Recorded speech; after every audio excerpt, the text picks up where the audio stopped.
Thank you, Omololu.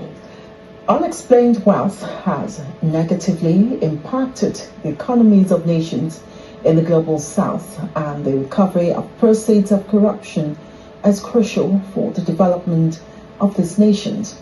This was emphasized at an international law conference organized by a private tertiary institution, Christopher University, to enunciate ideas that will help arms of government to strengthen their operations and build capacity to win the battle against illicit accumulation of wealth. Jamiu Shonubi compiled this report. Christopher University is one of the upcoming private universities established in year 2015. This international law conference is a product of institutional collaboration involving Christopher University, AGA Africa, and the University of Liverpool. It is a tripartite initiative required to bring international and local experts and professionals together on a roundtable to discuss and highlight objectives that will strengthen the legal architecture for confronting financial crimes and benefits to criminal justice system. The theme for this two-day conference, Unexplained Wealth in the Global South, examining the asset recovery and return trajectory. This theme was purposely chosen in order to further examine the current operational practices of the Global South, examining the asset recovery and return trajectory.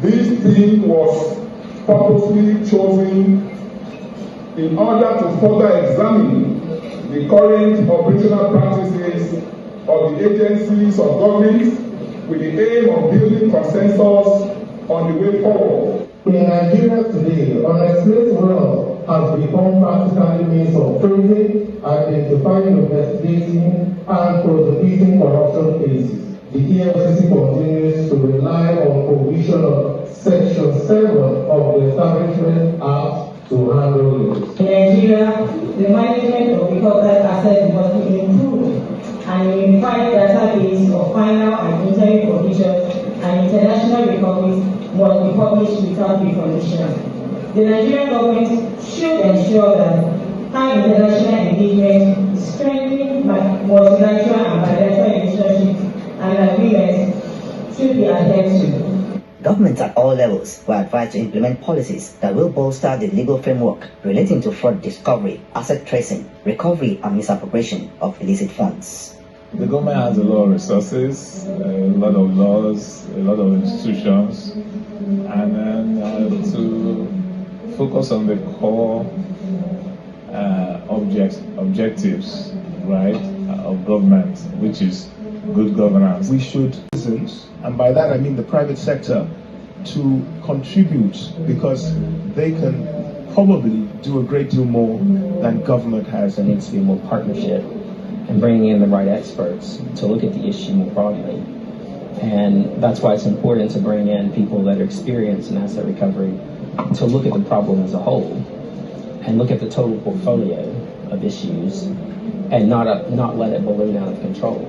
As an education body, the Vice Chancellor of Christopher University, Professor Oyelana Afolabi, says the institution is seeking to build a global coalition of professionals who will constantly expose these practices with a view to providing recommendations and mitigating them. So what we'll be doing will be to begin to conduct research, investigation into these practices and come up with literature that will describe or define strategies and modus operandi of how we can further collaborate with enforcement agencies, to unravel, to apprehend and also to prosecute, the offenders. The theme of the conference, Unexplained Wealth in the Global South, focuses on examining the asset recovery and return trajectory.